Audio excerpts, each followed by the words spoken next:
First, I'm a mother of a child whose life relies on medications every 12 hours. I became an advocate after he received his gift of life from a 3-year-old little girl. I decided to try mail order pharmacy, found out that the temperatures are not regulated.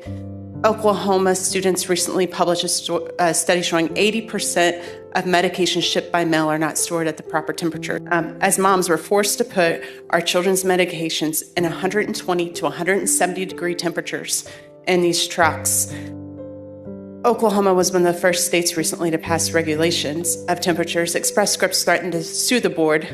So I started my advocacy after being forced to use mail order pharmacy. I started a petition that has 219,000 supporters on change.org to stop the forcing of mail order. We have at least 10,000 here from Florida, and I am so appreciated and honored today to just be able to speak on their behalf. I forget personally the day that I was told that I would have to use mail order pharmacy. I broke down in tears at the pharmacy counter after what we had experienced in the past, but I had no choice. You either use CVS or you have to pay 100% of the cost. I would beg CVS to please package his medicines correctly. They would arrive again on a hot day, even though they had promised. By NBC, that would call the FDA, who said they get calls like mine in the middle of every summer and every winter. U.S. Department of Labor, same thing, said they get these calls all the time. Well, it's unethical, it's not illegal. CVS gave me an option to ship it to the local pharmacy, but it's going to be shipped the same way in a bag.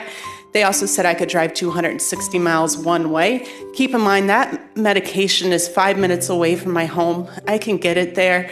They're just trying to force us to their own mail order pharmacies. Later, that they would reimburse my local pharmacy 10 times less what they reimbursed themselves.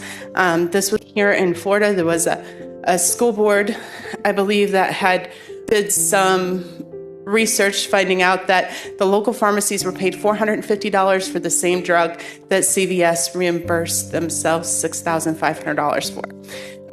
It's very important to me today that patients like my son have safe and affordable access. And what PBMs today, I really like what Ed Weisbert, former Chief Medical Officer for Express Scripts, has said just a couple weeks ago, that their claims of safe and affordable were ridiculous.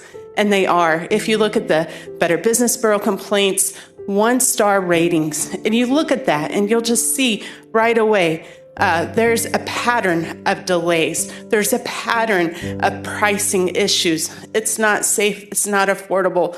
Our children's lives, the future of pharmacy for our children relies on the survival of these pharmacies. It relies on regulation and transparency. Please save our pharmacies and save our lives. Thank you.